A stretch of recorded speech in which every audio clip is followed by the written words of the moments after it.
नमस्कार. सरकारी कार्यालयात अनेकदा एक उत्तर ऐकायला मिळतं, फाईल सापडत नाहीये. पण आता हे उत्तर देणं म्हणजे थेट गुन्हा कबूल करण्यासारखं आहे. आज आपण एका अशा न्यायालयीन निर्णयाबद्दल बोलणार आहोत ज्याने हे सगळं चित्रच बदलून टाकलं आहे. हे उत्तर ऐकल्यावर काय होतं? चीड येते, निराशा येते, सगळी कामं ठप्प होतात. पण आता हे चित्र बदललं आहे, कारण या एका वाक्यामागे आता खूप मोठे कायदेशीर परिणाम दडलेले आहेत. हो, हे अगदी खरं आहे. महाराष्ट्रात आता फाईल सापडत नाही ही सबब चालणार नाही. एका महत्वाच्या निकालाने हे स्पष्ट केलंय की हे निमित्त नसून एक फौजदारी गुन्हा आहे. चला तर मग पाहूया ही संपूर्ण कहाणी काय आहे. तर हे सगळं सुरू कसं झालं?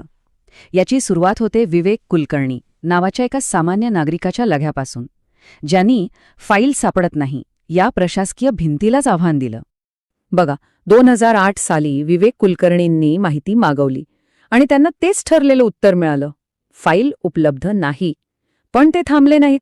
एक अपील, दुसरं अपील, तब्बल 3 वर्ष. विचार करा, 3 वर्ष ते या व्यवस्थेशी लढत होते.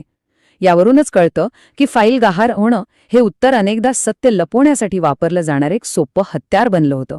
शेवटी हे प्रकरण उच्च न्यायालयात गेलं आणि तिथे एका कायद्याच्या आधारावर असा काही निकाल लागला ज्याने महाराष्ट्रातल्या प्रशासनाचे नियमच कायमचे बदलून टाकले.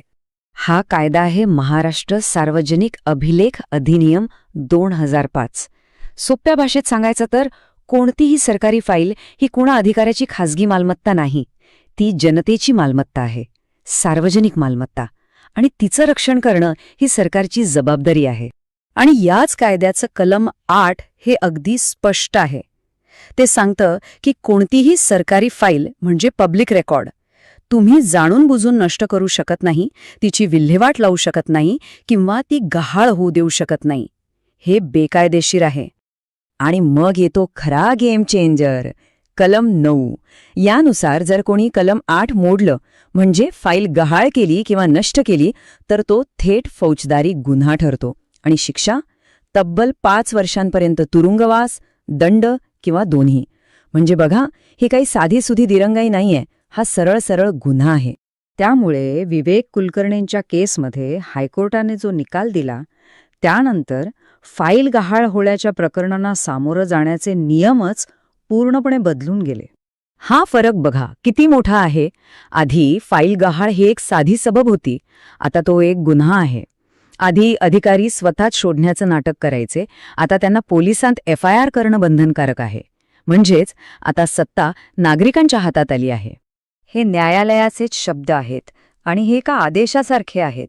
कोर्टाने एकदम स्पष्ट केलंय की फाईल सापडत नसेल तर अधिकाऱ्यांकडे आता चौकशी करत बसण्याचा पर्यायच नाही, त्यांना फौजदारी कायदा कामाला लावावाच लागेल. म्हणजे अधिकारी स्वतःच आरोपी आणि स्वतःच तपासक होऊ शकत नाहीत. कोर्टाने त्यांना चांगलंच झापलंय. फाईल गहाळ झालीये का, मग तुमचं एकच काम आहे, जवळच्या पोलीस स्टेशनला जाऊन FIR दाखल करा, बस. आणि सगळ्यात महत्वाची गोष्ट, हा निकाल फक्त विवेक कुलकर्णींच्या केसपुरता नाहीये. या निकालाने महाराष्ट्रातल्या प्रत्येक नागरिकाच्या हातात एक खूप मोठं कायदेशीर शस्त्र दिलंय. कायद्याच्या भाषेत याला म्हणतात प्रेसिडेंट, म्हणजे पायंडा. याचा सरळ अर्थ असा की हायकोर्टाने दिलेला हा निर्णय आता संपूर्ण महाराष्ट्रासाठी एक कायदा बनला आहे. प्रत्येक सरकारी कार्यालयाला तो बंधनकारक आहे. याचा थेट अर्थ असा की आता कोणत्याही सरकारी कार्यालयात फाईल गहाळ झाली असं उत्तर मिळालं तर परत कोर्टात जायची गरज नाही. तुम्ही थेट या निकालाचा संदर्भ देऊन अधिकाऱ्याला FIR दाखल करायला भाग पाडू शकता. हा आता आपला कायदेशीर अधिकार आहे. या निकालातला परिच्छेद 13 म्हणजे पॅरेग्राफ 13 हा सर्वात महत्वाचा आहे. याच पॅरेग्राफमध्ये FIR दाखल करण्याचा तो अंतिम आणि न टाळता येणारा आदेश दडलेला आहे. आणि इथेच नागरिकाच्या हातातलं सगळ्यात मोठं शस्त्र आहे.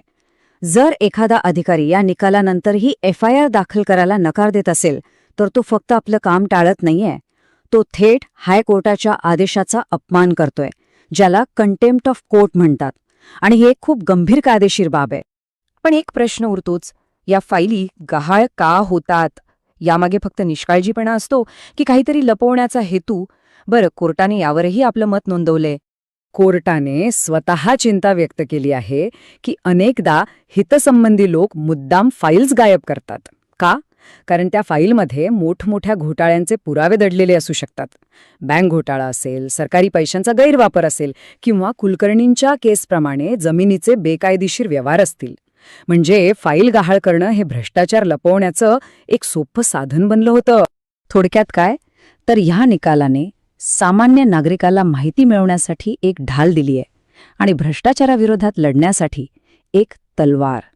आता एक जागरूक नागरिक म्हणून ह्या हत्यारांचा वापर कसा करायचा ही जबाबदारी आपल्या सर्वांची आहे. नक्की विचार करा.